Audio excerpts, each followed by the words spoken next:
A new pilot program in Alberta is making becoming an accountant more accessible for Indigenous learners. This program was created in partnership with chartered professional accountants and features courses designed with a focus on Indigenous culture and context. It supports call to action number 92 in the Truth and Reconciliation Commission report, which asked the corporate sector to advance reconciliation efforts, including making sure Indigenous people have equitable access to jobs, training and education opportunities. Joining us now from Calgary with a closer look, we are joined by Robert Andrews, Executive Director for the Aboriginal Financial Officers Association of Alberta and a member of the Blood Tribe. Good morning to you. Good morning. So tell us a little bit more about the course and who it's designed for. Yeah. The course is a really remarkable collaboration between the Aboriginal Financial Officers Association of Alberta and the CPA Western School of Business. So it's really designed for Indigenous learners.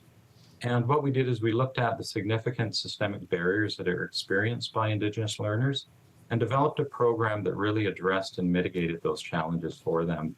And the population includes First Nation community members, Inuit, as well as Métis people. So it's a very broad program in terms of our Indigenous population, but very powerful in terms of the impacts it's having.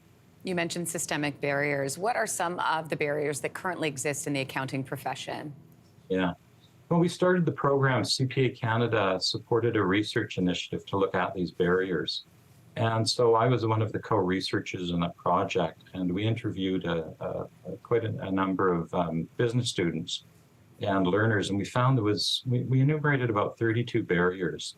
And these barriers are very, very significant, ranging from societal barriers associated with racism, discrimination, paternalism, unfortunately that still exists, but also challenges with community in terms of overcrowding, transportation costs, poor internet. And we further refined it into challenges with the self and even extended family relations in terms of factors that can affect or impede a learner's progress in post-secondary. What do you want to see from the corporate sector? Well, the corporate sector has part of the calls to action include the corporate sector, and that includes equitable access to training, education, and jobs. And part of the sector has to take responsibility for some of those outcomes, develop those strong relationships with communities so we can create strong pathways for our Indigenous community members. Robert Andrews, we appreciate your time this morning. Thanks for walking us through. My pleasure. Thank you.